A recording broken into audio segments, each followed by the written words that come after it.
Thank you, Mr. Chairman. And Mr. Secretary, I want to thank you. It took you all of 11 days to get to my district after you were confirmed and sworn in. And I have 12 quotes on my iPhone from that speech you gave from that hayrack that day.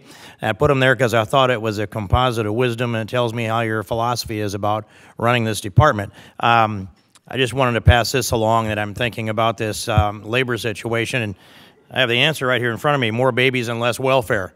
But that's a long-term plan, and I want to shift off that topic and not ask you a question on it, and turn to this and say to you in this record today that the nomination of our State Secretary of Agriculture, Bill Northey, to be Undersecretary of Farm Production and Conservation in your department is very important to me.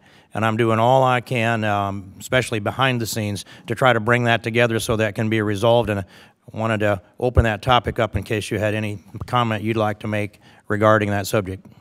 I would encourage you and all your colleagues to help in that regard. This is a very important position. This is the Undersecretary who oversees our FSA offices, our NRCS offices, and the crop insurance. These are the producers. That's the customer-facing issues that we have. We need good leadership there. Bill Northey has demonstrated himself. The frustrating part is it has nothing to do with Bill Northey. It's a total other issue.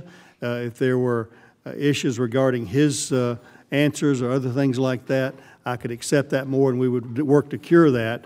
We feel as if we're caught in a crossfire, so I hope you'll use your personal relationships and in that regard to help us remove that hold as soon as possible. I will continue with that, Mr. Secretary, and I appreciate your response. Shifting topics, foot and mouth disease vaccine. I understand many of us agree on expanding and establishing a vaccine bank.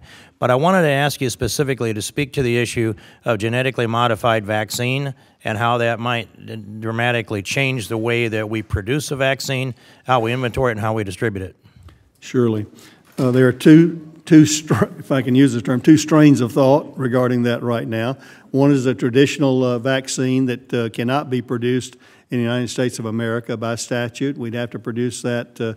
Really, the only really effort there is now is in France. That's still a longer-term type of thing before they get a line up.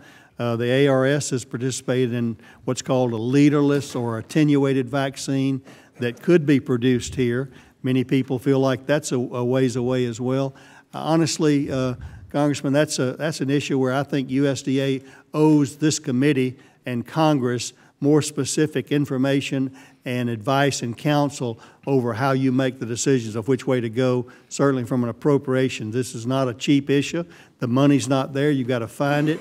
And I challenge my team this week to get more specific advice and counsel regarding what recommendations, the pros and cons of each step, so you all can be as informed as you need to be.